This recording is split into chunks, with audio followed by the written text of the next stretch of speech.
Well, good morning and welcome to lesson 155. I will step back and let him lead the way.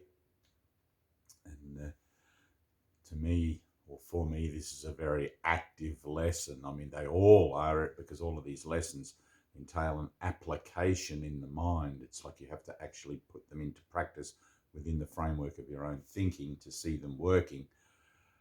And this particular lesson has been one that I've referenced many times over the years as an idea of getting the hell out of the way and letting God show me what's next, what's in my own best interests. And that often brings up, especially in the face of great temptation to believe that there's some sort of thing going on here, but that often brings up a lot of emotionality. It's like, it's like paddling a canoe, and I will step back and let him lead the way is the equivalent of throwing the oar in the water and just letting the river carry you because it knows where it's going. And then there's always that temptation to want to pick up the oar again and, oh, hang on, this can't be right. This can't be right. This is leading me into fear. And it's like, perfect. This is a journey into fear. Okay. Every river has its rapids, and this is where we're called upon to have faith that we will get through those rapids and perfectly out the other side into the calm water, because it's only us that's given the rapids all the meaning that they have. These rapids can kill me. These rapids look dangerous. These rapids are whatever they are. But, so I'll read the lesson, and I put up a post yesterday on my Facebook page, which is Dave Phare, Phare, and Dave, just Dave,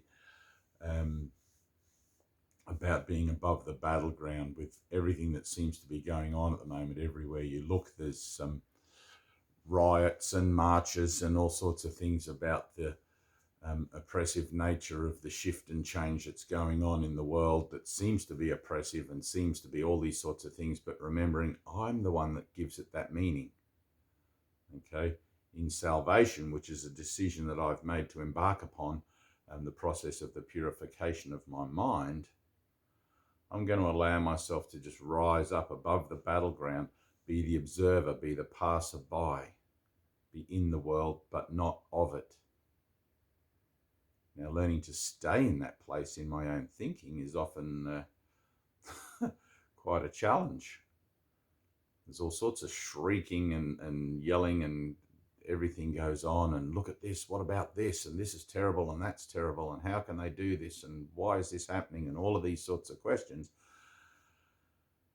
And in the midst of all of that cacophony, I have a miracle.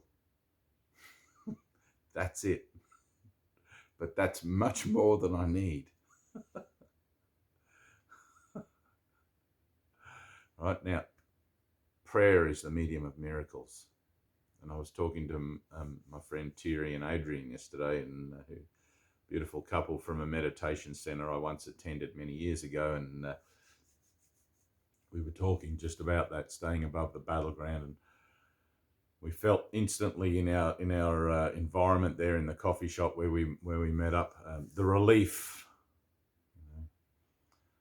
of remembering together that we can stay above the battleground. We don't have to dive into this cacophony of insanity and try to make sense of it, because making sense of insanity is what insanity is. Okay? It's not good or bad. It's simply, help me, Father. I don't want this or that. I don't care what side of the coin's going on down here on the battlefield, this enemy or this army or that army. I don't want any of those things, nothing. I'm choosing for God in this moment. All right, so I'm going to step back and let him lead the way. So here we go. There is a way of living in the world that is not here, although it seems to be. You do not change appearance, though you smile more frequently. Your forehead is serene. Your eyes are quiet, and the ones who walk the world as you do recognize their own. Yet those who have not yet perceived the way will recognize you also, and believe that you are like them as you were before. The world is an illusion. Get it? The The world is an illusion. 5 little words. That's it. The world is an illusion. There is no world. Those who choose to come to it are seeking for a place where they can be illusions and avoid their own reality. Just like when you buy one of those or have a go on one of those virtual reality things, you're choosing to put that on and be something that you're not. Right? This is exactly the same, just a much more advanced version. A divine version, if you like. Yet when they find their own reality is even here, then they step back and let it lead the way. What other choice is really theirs to make? To let illusion walk ahead of truth is madness, but to let illusion sink behind the truth and let the truth stand forth as what it is simple sanity. This is the simple choice we make today. The mad illusion will remain a while in evidence. Ready? The mad illusion will remain a while in evidence for those who look upon,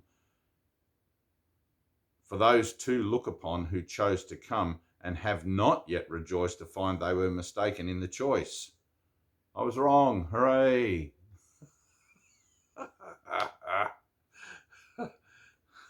Thank God I was wrong. I would hate it if this was reality. This would be a terrible excuse for reality.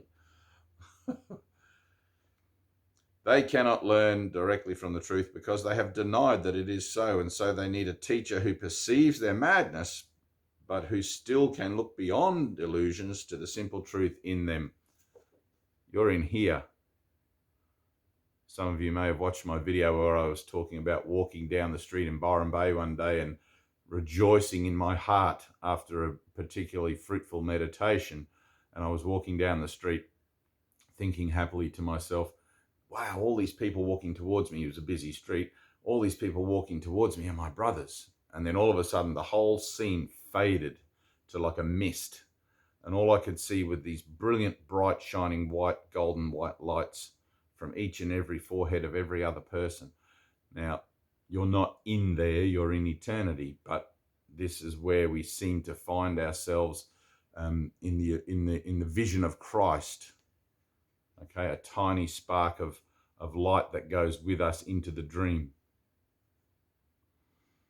Right, and I realized in that moment, in that revelation, that my brothers are not bodies, my brothers are the light with me, which I am in here talking to you through these lips.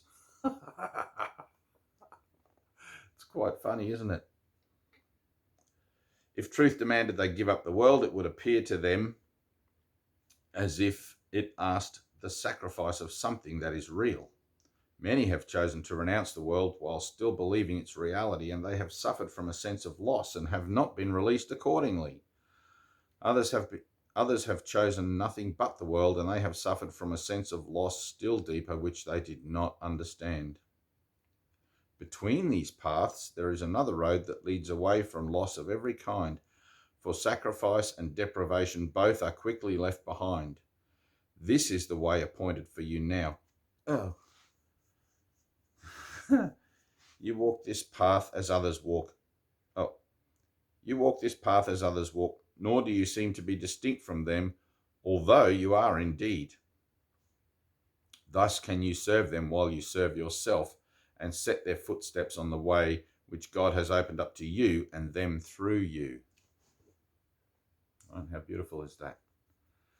Illusion still appears to cling to you that you may reach them. Yet it has stepped back, and it is not illusion that they hear you speak of, nor illusion which you bring their eyes to look on and their minds to grasp. Now can the truth which walks ahead of you speak to them through illusion, for the road leads past illusion now, while on the way you call to them that they may follow you. Come with me. Come with me.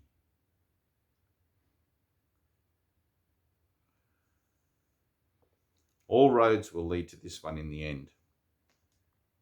For sacrifice and deprivation are paths which lead nowhere, choices for defeat and aims which will remain impossible. All this steps back as truth comes forth in you to lead your brothers from the ways of death and set them on the way to happiness. Their suffering is but illusion. They need a guide to lead them out of it, for they mistake illusion for the truth. That's why you have to have an experience. You have to have an experience, like the prayer of the heart for the healing of the mind. It's like, Father, I want to know what I am. Oh, can you see my dog Pedro there? He's got this bucket thing so he can't lick his foot. He's got a little pinky toe thing going on. Another illusion.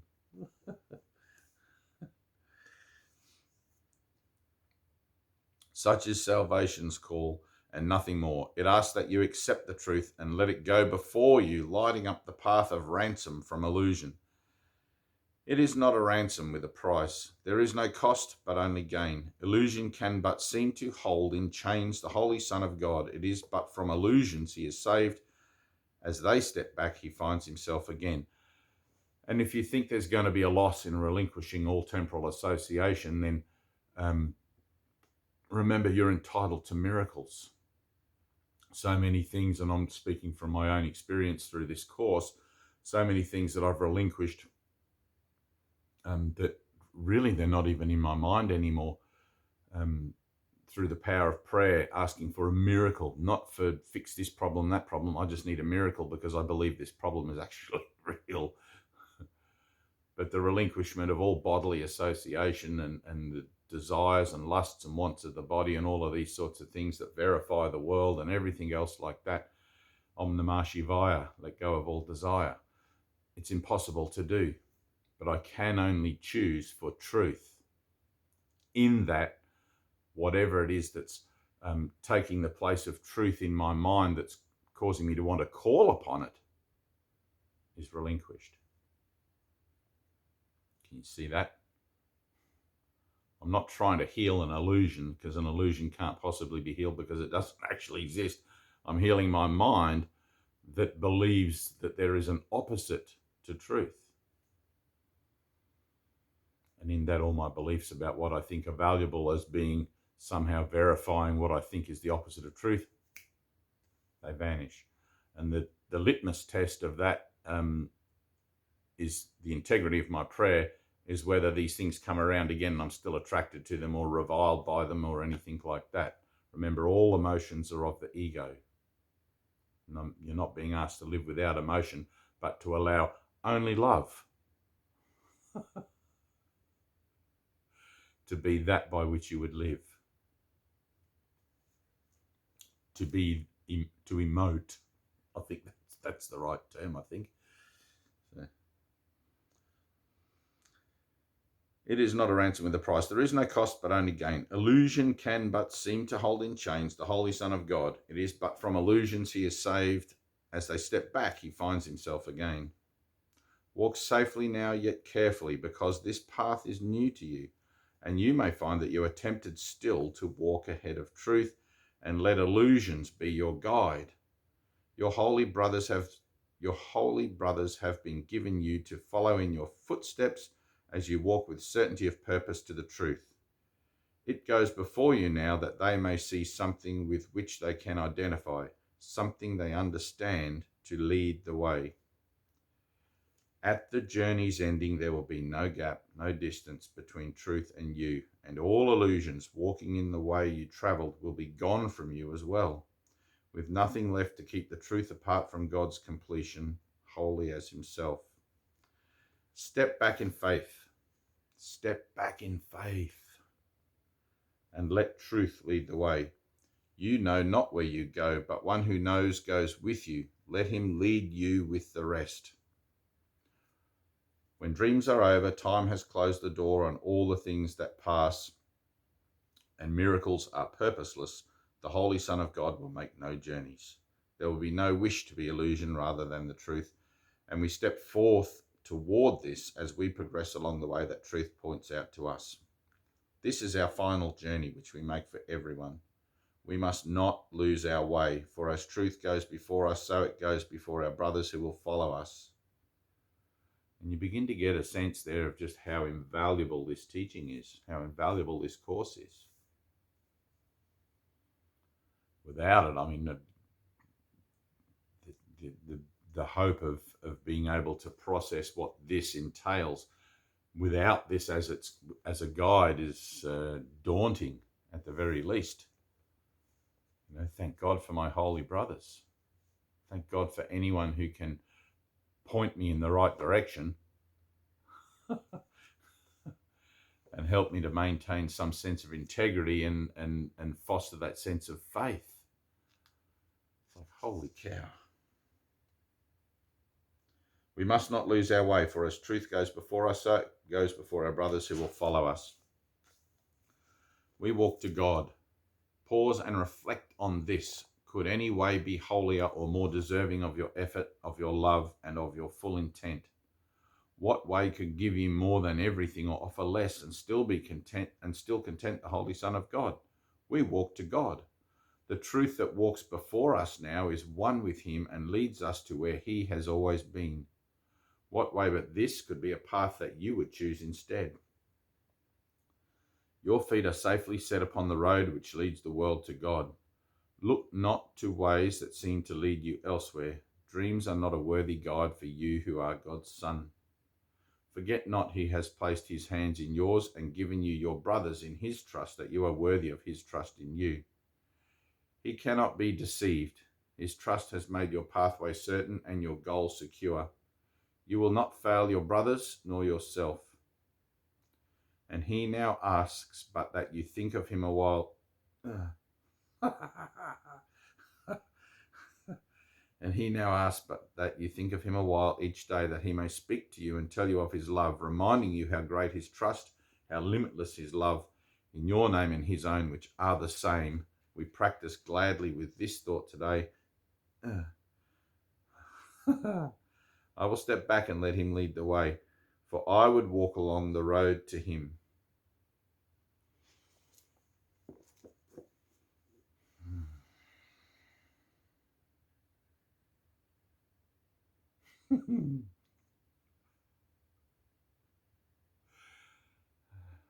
Peace.